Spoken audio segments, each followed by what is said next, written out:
Chapter 42, Part 2 of Adventures of Huckleberry Finn. Written by Mark Twain from the mid-1870s to mid-1880s.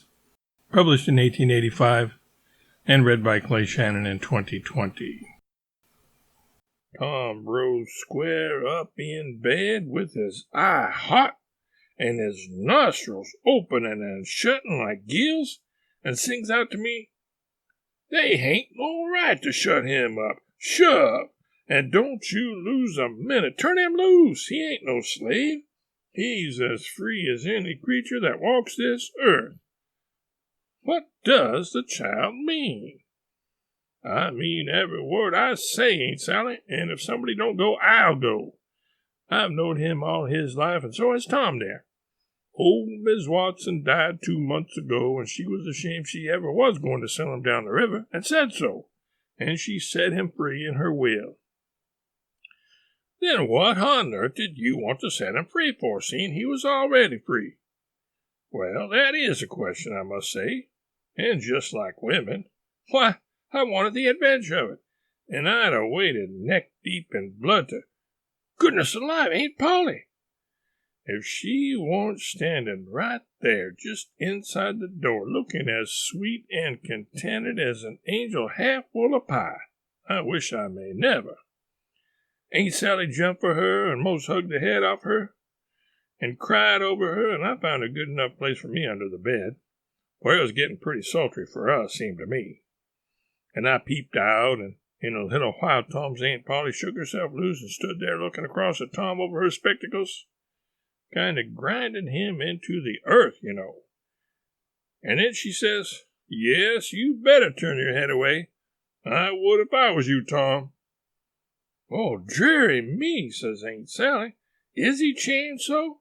Why, that ain't Tom, it's Sid. Tom, hey, where is Tom? He was here a minute ago." "You mean, where's Huck Finn? That's what you mean.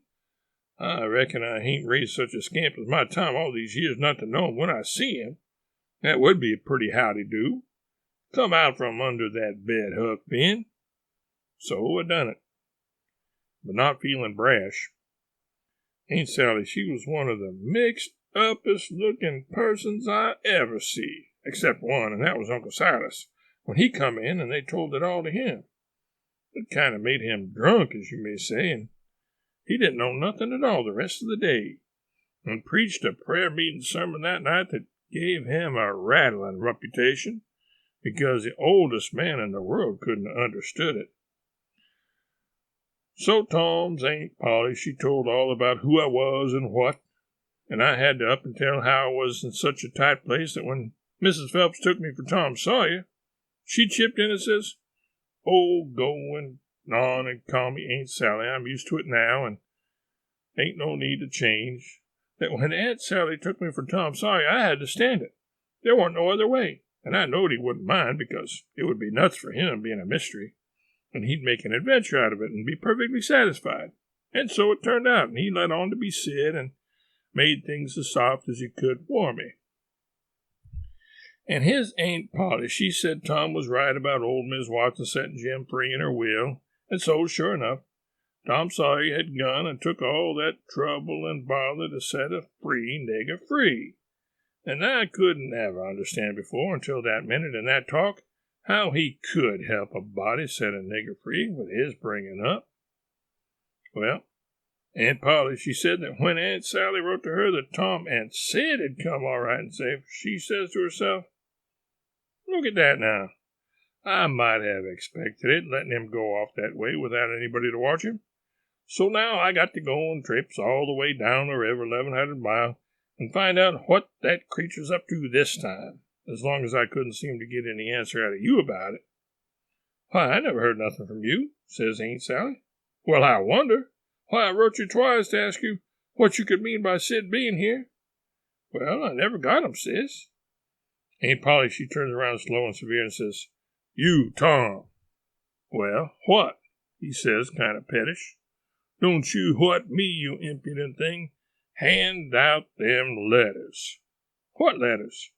"Them letters. I be bound if I have to take a hold of you, they're in the trunk." There now.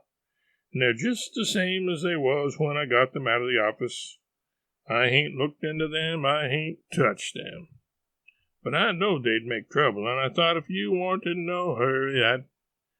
Well, you do need skinning, there ain't no mistake about it. And I wrote another one to tell you I was coming, and I suppose No, it come yesterday. I hain't read it yet, but it's all right, I've got that one. I wanted to offer to bet $2 she hadn't, but I reckon maybe it was just as safe to not to. So I never said nothing.